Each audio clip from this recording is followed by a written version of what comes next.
It's now my pleasure to introduce Carlos Curbelo, who is to receive the honorary degree of Doctor of Human Letters. Assisting in conferral of the honorary degree will be Provost Ralph Rogers, Mr. Alan Levan, and Dr. Fred Lipman. Would they please come forward to receive the degree for Mr. Curbelo.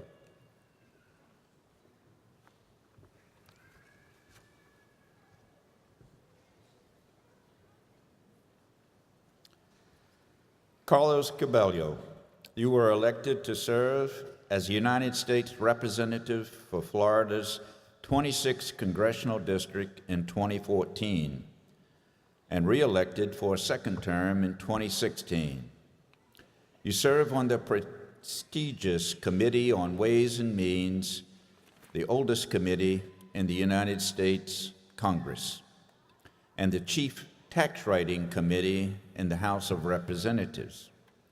You are a majority member of the Subcommittee on Human Resources and Subcommittee on Oversight.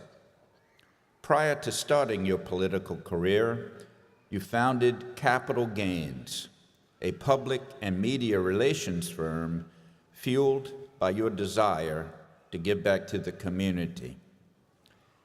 In 2002, you co-founded Centra Court Charities, a not-for-profit organization that run basketball leagues for South Florida high school students during the summer months. In 2010, you were elected to the Miami-Dade County School Board, which oversees the fourth largest school district in the country. Together with your board colleagues, you were part of a historic effort to improve the quality of education and put students and teachers first, resulting in major gains in student performance and graduation rates. You joined forces with fellow Congressman Ted Deutsch in 2016 to form a bipartisan Climate Solutions Caucus with the goal of finding common ground on policies that can address climate change regardless of political persuasion. In 2017, you received the 2017 John F. Kennedy New Frontier Award, created by the John F. Kennedy Library Foundation and the Institute of Politics at Harvard University. The award honors Americans under the age of 40 who are changing their communities and the country with their commitment to public service. You graduated from the University of Miami with a BA in Business Administration and a Master's of Art in Public Administration. Carlos Curbelo, in acknowledgement of your exceptional advocacy, public service, and commitment to education and improving the lives of children, the Board of Trustees at Nova Southeastern University is proud to confer upon you the Honorary Doctor of Human Letters degree.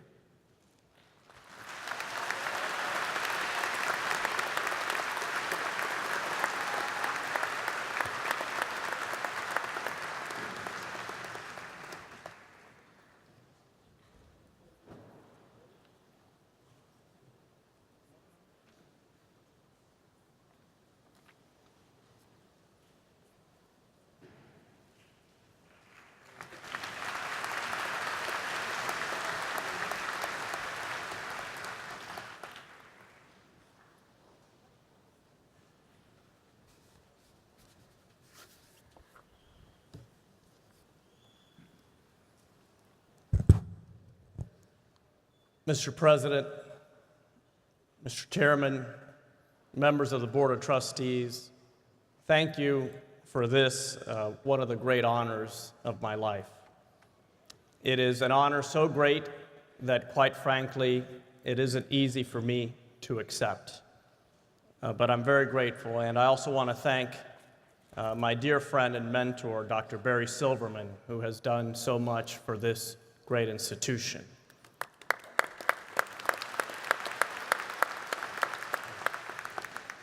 I also want to recognize the faculty, the staff, and the entire Nova Southeastern University community. The contributions you have made to our South Florida community, to our state, to the country, and to the world are truly immeasurable. Our community is blessed to have this wonderful institution based right here in South Florida. Graduates, this is one of the great honors of my life, to stand before you, talented, hardworking, inspired men and women on one of the most special days of your lives. Today, you begin a new and exciting chapter, a new opportunity to serve and to succeed. The fact I was invited to speak to you today says more about our community and our country than it does about me.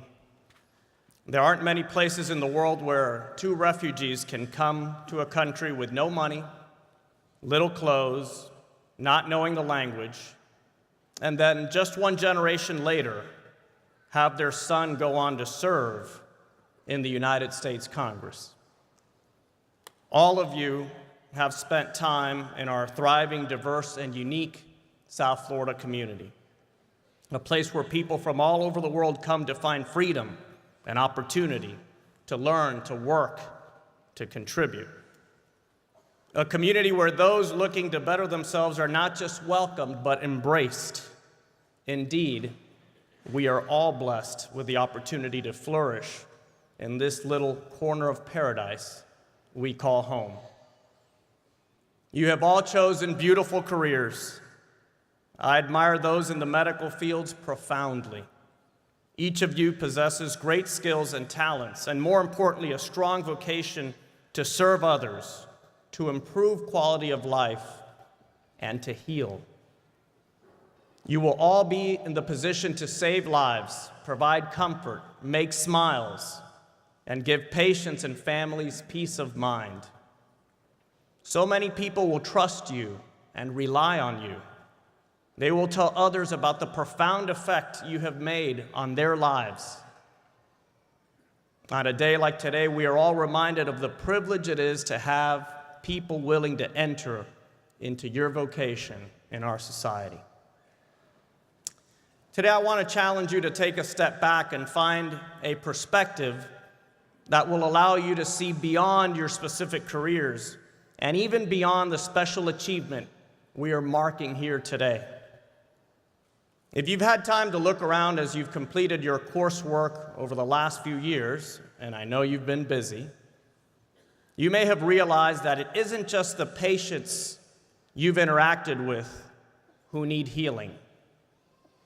Our society is in many ways sick and in need of recovery and renewal. For evidence, all you need to do is spend a few minutes browsing comments on social media or tune into one of the cable news channels.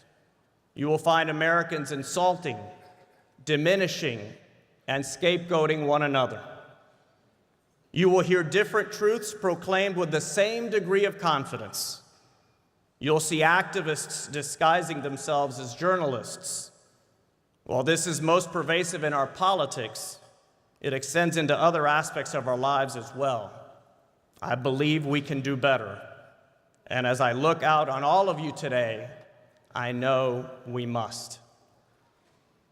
Many people rightfully demand politicians change and try to provide a better example.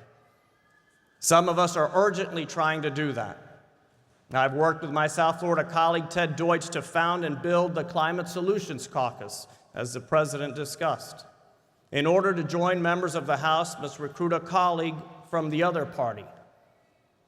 The goal of the group, now 78 strong, is to foster bipartisan dialogue regarding the phenomenon of climate change and seek solutions to mitigate the threat and help communities adapt to challenges such as sea level rise, something of particular importance to us here in this beautiful part of the world, and to all of you as the health effects associated with these issues become more and more prevalent.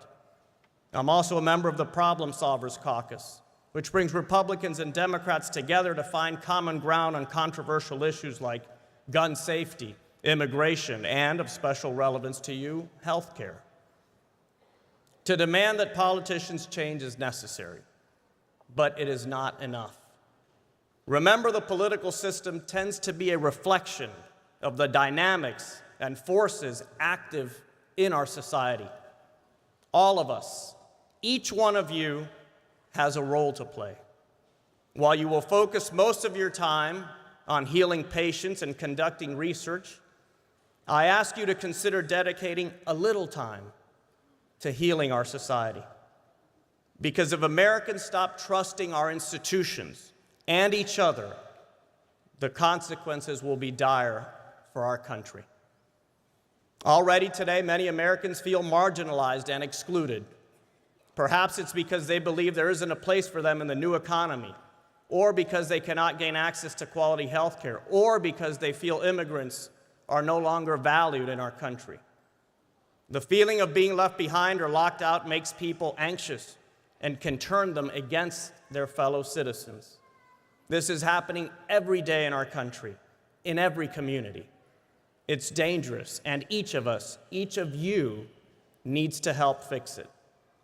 Our country must be one where all opinions matter, where societal questions and conflicts are resolved through debate and compromise. This is what the heroes of 1776 and later of 1787 taught us, that difficult matters must be carefully examined and debated and ultimately resolved. Remember, unlike most others, the American Revolution was not fought to accumulate power, but to diffuse it, to empower not kings or politicians, but ordinary men and women like each of us at this ceremony today. Because each individual in this nation is empowered by the Constitution, we must be willing to be protagonists for good in our neighborhoods and communities. I have a vision of a nation where the role of government is limited so that freedom is maximized, where economic opportunity is boundless so that every human being can flourish, where immigrants are welcomed by way of legal, orderly immigration system so they can contribute and add to the greatness of our nation, where government leaves neither a fiscal nor environmental debt to future generations so each can be better off than the last, where each student is encouraged to pursue his or her own success, no matter if that leads them to a traditional institution of higher learning or to an apprenticeship program at a small business. A country that embraces its leadership role in the world and seeks peace through strength, where those who pay their debts to society are truly given a second chance, where the central question in our economy is not whether one person has more or less than their neighbor, but whether everyone has an equal opportunity to find their own success, and where every human life is given the value and the dignity that it deserves. Your vision, your ideas might be different, but that does not mean they shouldn't be given equal consideration. In America, it means they should be debated, and that is the challenge in our country today. We are disqualifying and denigrating each other just because we think differently. Some of the most uncomfortable questions in our society have become, are you a Republican or a Democrat? Or, who did you vote for in the last election? Even before the questions are answered, people are ready to judge, to pounce, and to assume. This cannot continue. But it will only change if each one of us accepts the challenge and dedicates the effort to validating our fellow citizens, to understanding how people feel, the circumstances that have shaped their views and their condition, to finding ways to compromise on solutions, if not our values and ideals. So, distinguished graduates, as you go on from here to heal those who are in pain, do not forget that our nation, our society, is also in pain and needs your attention. Now more than ever is a time for healing in our country.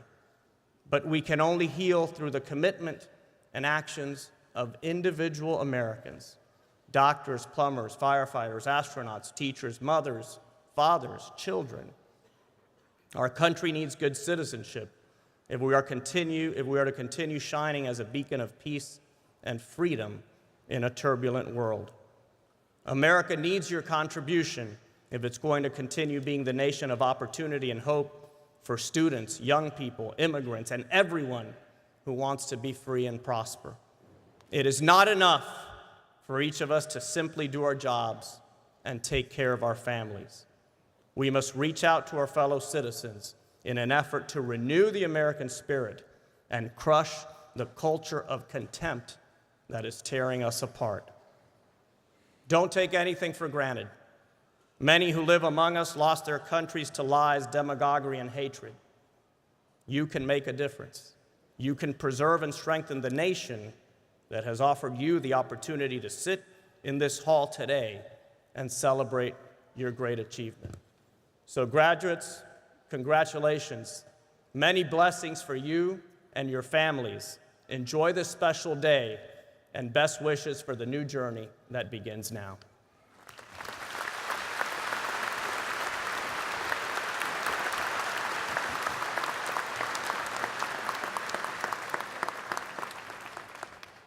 Thank you, Carlos, for your inspiring remarks.